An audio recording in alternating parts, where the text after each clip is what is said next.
Hey guys, I just got done with 12-hour shift. I'm all greased up and I'm tired. But I saw that they dropped some new Destiny footage today. Not really sure. I saw something talking about like free to play. I think I saw Eris Morn's coming back, so we're gonna watch this Bungie ViDoc. I hope it has the actual trailer for whatever expansion this is. So my thoughts about Destiny is I'm really not happy with the game in general, but for some reason, like, I'm still following the lore. The story that's not in the game per se is amazing to me. I could only hope that they one day live up to their expanded universe that they have. Just not the biggest fan of the game in general lately. I bought the season pass and I haven't even played since Forsaken. So, but maybe this will change, you know? Maybe I'll see something in this that makes me really want to come back. So let's watch the Bungie ViDoc Out of the Shadows, shall we? Let's see. Here we go. This really is the beginning of a new era, and I think beginning is an important part of that sentence. This is the first time I think that, you know, in a long time that Bungie has stood kind of on its own.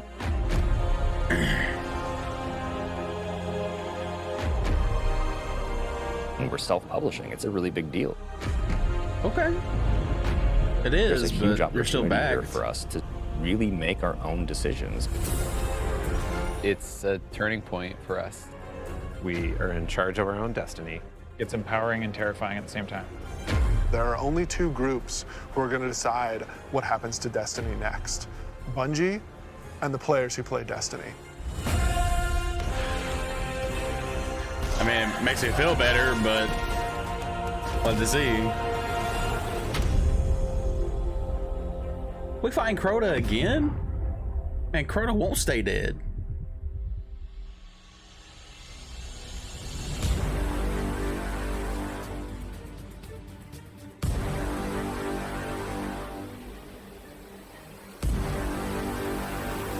Ooh. We've woken the hive. So at its core, Shadowkeep is about returning to the moon. We haven't been in the moon in a while, since Destiny 1, and a lot's changed.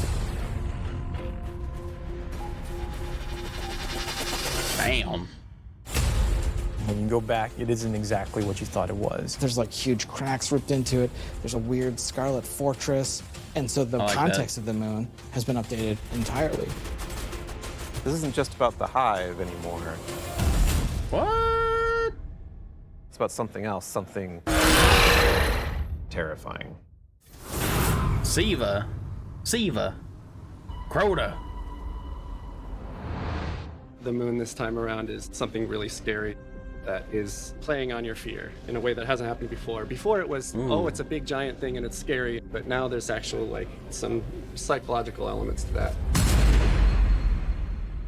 How long has it sat in silence, watching us?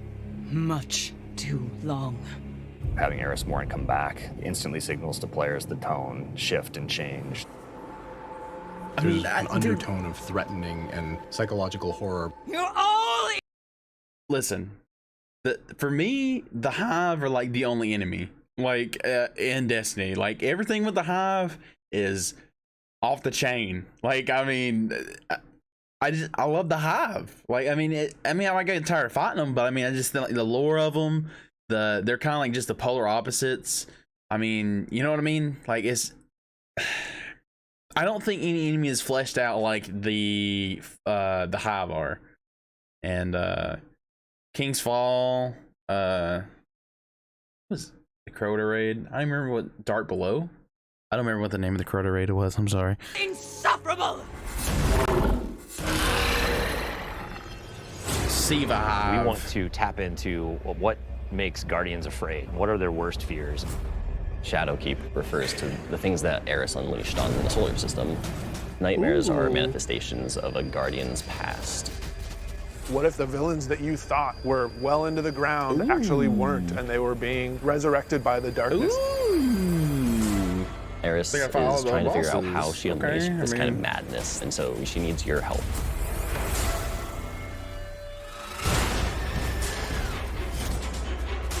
can't just kill them and make them go away. What if you can't do all of the things that you've grown accustomed to doing? Being unable to achieve what you're trying to achieve, no matter how hard you try.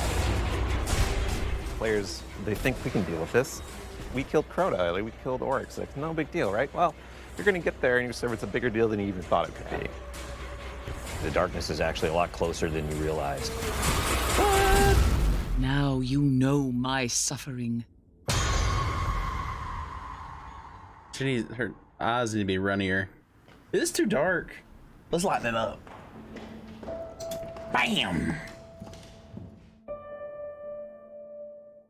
It's been a year, basically, of just a constant two-way dialogue with all of our passionate players. Under it or on the sides of it more? The number of green... That's really informed what it is that players want out of I want to believe, Destiny man, game, but and how we're evolving, not just the story of they the just world, gonna have to earn it this time, but what you know what I happens mean? to you as a Guardian. Like the thing that was supposed to blow you back or whatever. Gonna have to earn it this time. A bunch of the work that we're doing is about adding depth to the character sheet. You know, the teams are thinking about how do we want to evolve armor, get more stats into the game, get more player customization. How can we get the depth of pursuit for how you want to play with this awesome character you've been building now for, you know, some of us 5 years. And like completely new ways of deepening the like character RPG that we all know and love and want to be better.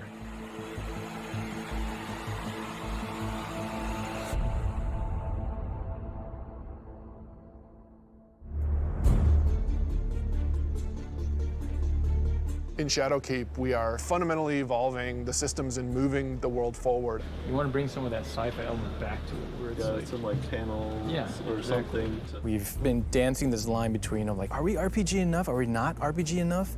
And now we're like, you know what? Screw it. Let's just go all in and just say like, hey, let's give players what they want.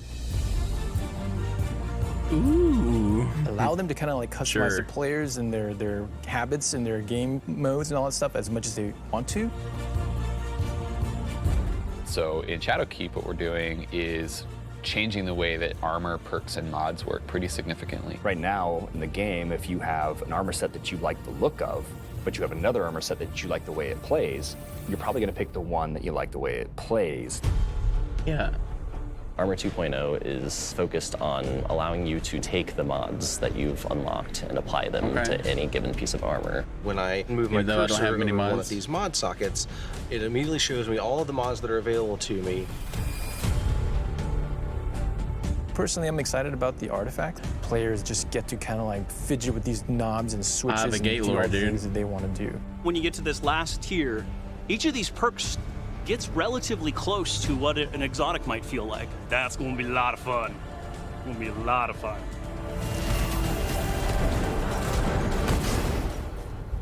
Okay. Finishing moves are a new thing for Shadowkeep. What's your favorite? I mean, there's some crazy ones. For the hunter, this awesome flourish where he actually does like spin in front of him, has two knives, and then just hits. I was like, what the heck? Of course the hunter's gonna have like, cool what game ones. is this? Yeah, Titan finisher. He jumps in the air, pulls back, looks at his Superman face. punch. Superman punch, okay. I want a Shoryuken. It's kind of like the dunk. There's so many different ways to dunk. You can behind the back, 360, cartwheel, whatever. I don't like the Warlock. In-game is the game. We're in the playtest lab every day, trying to figure out what's good for the game, what do people want, what have they been asking for, trying new ideas. So I want to try. I added radar hiding. Let me know how it feels to get shot by the heavy bow. I am working on an exotic heavy bow, and I'm just working on figuring out some knockback, trying to see how big this. Okay, that's probably too much, but you get the idea. This is an exotic trace rifle. Fire it on an enemy and it creates a big old crit spot. Here's a hand cannon that Victor's working on. It fires special ammo, and it's a little bit like a one-handed sniper. Like, it's actually our only hand cannon with a scope on it. Right now, it kind of lights you on fire if you keep firing it too much. We'll see. Some people like it, some people are kind of but... It lights you on fire if you shoot it too much? All right, it's time. It's about to get loud in here. 1v1. 1v1 on the board. Oh! One of the things we really want to focus on, especially with Season 8 and the start of Shadowkeep, Season is 8, Jesus. renewed focus on PvP. We're updating labs to include some much-loved game types from the past. We're also redoing a bunch of the playlists and how they work. But the really important thing for players to know is this is just the beginning. This is us building the foundation of what we're doing with the Crucible going forward. I don't like hearing that shit. I mean, I understand you guys gotta start over, but it's like, Previously, you know what? I think we're tired of starting a 20, over. 40, 60-hour climb before you could do what's considered in-game content. And now you can pretty much do that immediately. We want you to feel like you are in the end game from the moment you step on the planet. So you're just in the game. Leveling up your Guardian and becoming more powerful, overcoming dungeons, overcoming raids. For the raid, we had multiple destinations that we were considering, and Black Garden was like immediately top of the list. And everyone was like, yes, and I was like, yes, that's the one I wanted.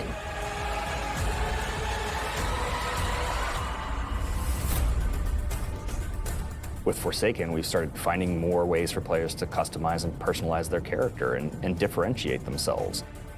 Shadowkeep's going to push even further in that direction. Which is really guiding us in a bunch of ways is depth. It's about experiential depth. When we look at how we're thinking about the next 3-5 years, it's really important to us. He seems exhausted. I love that super. It's cool to have a game that you can invest in with your friends, tweak your monster killing machine and make it 2% better every weekend, doing different things and figuring out how to craft this perfect build that you feel like is your own. Like, that is cool. There's nothing nerdy about it. We're like happy to own that. We're gonna stand on that corner. Yeah, but then the internet's gonna be like, this is the best optimal thing, so this is what you gotta do. So then people are gonna complain, this is OP. Sad reality. As things change, if the game doesn't feel like it's changing to meet the new landscape, it just all fall down. You know, part of our DNA is finding different ways to bring people together. We needed a way to crush the barriers between friends. We all have friends who could play Destiny, who are interested in it, but then we think about recommending it like, oh man, you're gonna have to play about 40 hours by yourself, and then you gotta pay all this money, and you know, maybe you should just play something else. And that can't be the story. We need an entry point for your friends to be able to get into Destiny. This is just simply about bringing people together to make it easy for players to enter this universe. There's a new entry point coming out in September called New Light. And New Light is September? A free to download experience. We're going to start off in the same place where Guardians first came into the world. Guardian. Guardian? Eyes up, Guardian. Cute. It worked. You're alive. You started in the Cosmodrome. You're going back. Going back. Yeah, blast from the past. Okay, it's not going to break orbit, but it just might get us to the city. It's as easy as come in, make a character, play the amazing introduction to the game, and then land in the tower. And then we'll set them loose to open up the world as they see fit. And have sort of an array of potential in front of you. You can just start playing the game and get into some of the same activities that your friends might be playing. The campaigns from D to Year 1, the Red War, Curse of Osiris, Warmind. Every world we have will be available for them to explore and to free roam and to do bounties on. Every cooperative strike, whether they're playing with friends or match. Now imagine if somehow they went back and somehow shambled together a Destiny 1, the whole Destiny 1 experience, and just brought it with Destiny 2. And then people got that for free, right? Like the all of Destiny 1 and Destiny 2 Year 1, if they got all that together, that would be a good game, dude. Like after all this time, I mean, we're talking 5-6 years of content. If you had all of that and you jumped in and that was what you could explore for someone brand new, that would be a good game, I think. I mean, it'd probably get boring. I mean, you know, the base, unless you get into in-game stuff, raids, strikes, and everything else are going to get pretty repetitive. I mean, Unfortunately, this is the way Destiny kind of is like, I want Destiny's story to be long, like, you know, I'm talking like Halo campaign long, you know, but I think I've just come to realize, man, it's just, that's not the game.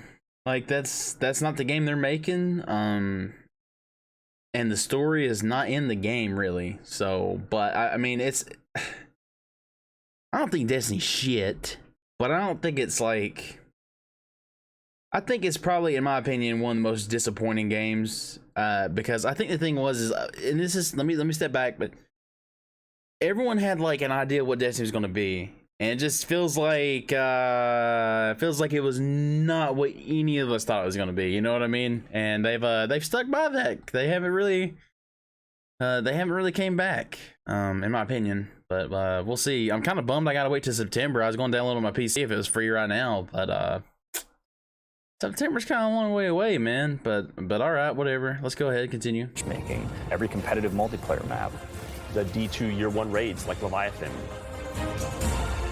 Full access to Gambit, the hybrid mode that we have. All these things are available to them for nothing.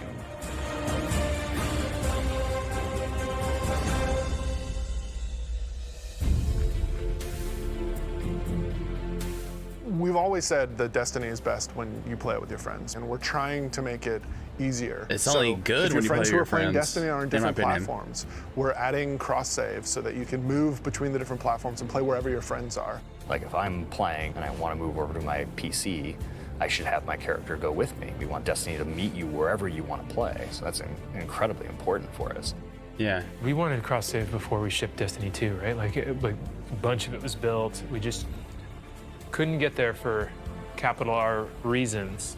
And many of those reasons have disappeared. So we are headed full steam ahead on that, and we got to figure out how we're going to get there and how we're going to give the players what they want. To work. That's probably a nightmare.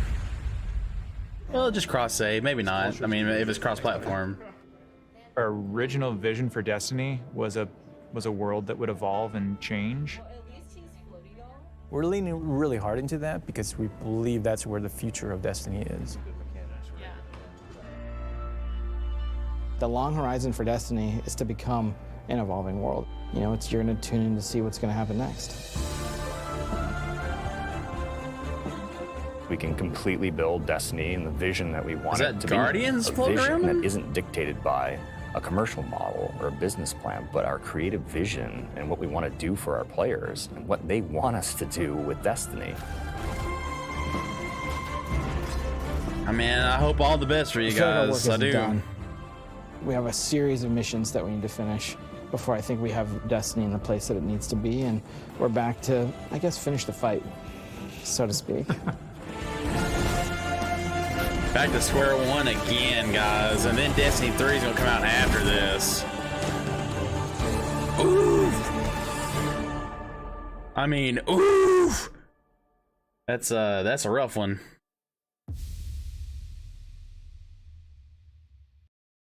So we don't know when Shadow Ding Dong's coming out? Okay, well, like I said, I mean, it looks good. It sounds good. I hope you guys pull it off. I mean, I'm not jumping in. I jumped in at Forsaken. It was a slight step in the right direction. I don't know. I mean, like I said, Destiny has evolved to, I mean, playing raids over and over and over again to get these items and stuff, and I was hoping for more, you know. It's not that I was exactly bad. I mean, I think I got a 9-win trial. No, I got a 10-win trials, but I don't think it's flawless. I think I got 1 loss, but you know what I mean? Like, I'm not dog shit at the game, but man, Destiny is like, it's always that thing. It's like, I think either Destiny or Metal Gear Solid 5 are easily this generation's biggest letdowns as far as gaming goes for me personally. And I think probably Destiny is probably the #1, because when it seemed like there was such big aspirations for this franchise, and they didn't pay off, man, in my opinion. I mean, I'm not saying I didn't play the game a lot. I'm not saying I didn't have fun. It's just, something happened, you know. It feels like you hear the same story like before it launched, that they had all kinds of issues and they pretty much restarted and they only had a year. And then the same thing happened with Destiny 2. And now you got the whole thing with Activision, with them breaking up. It's a lot of stuff, man. It's like a giant, it's being plagued with all this stuff going on. And now that they're out from underneath it, I mean, there was a article that they had been getting support or backing from some other company. So, I mean, they say that they're off on their own, but, you know, money's got to come back sometime. So, who knows if that's true all the 100%, you know what I mean? Money's got to come from somewhere. So, I mean, I hope the best. And for all you hardcore Destiny guys out there, you know, much love. I'm sorry. Sorry I rat on the game a little bit, but trust me, I've been there since Alpha, brother. I've been here since Destiny Alpha, and I may be on the outside looking in, but I'm still looking, you know. I got hopes. Like, I want it to be. I wanted Destiny to be that game where it's like, dude, this is the only game I'm going to play, and that's it. Like, I mean, like, it felt like that was what it's going to kind of be. Like, it had that potential, and then it's just a lot of stuff happened. So, if you like this video, give it a thumbs up. I will be streaming live on Twitch maybe tomorrow night. Maybe. I still have to work another 12-hour shift, you know, 48 hours, so I'm gonna be tired. So thank you guys for watching again. Share it with someone else if you think they enjoy this content. Follow me on twitch.tv/MrBigWhite. That way I can get to 1080p streams. That is my goal. I hit my 100 subscriber goal on YouTube, and I would like to hit another goal on Twitch, and that's just to get affiliated. Just so I can stream to the best of my ability, because I've mentioned it in several other videos. I bought a brand new rig, and the brand new rig is not working its best because of Twitch. I could stream to YouTube, but I want to stream to Twitch. So thank you guys for watching, and I will see you guys in the next video.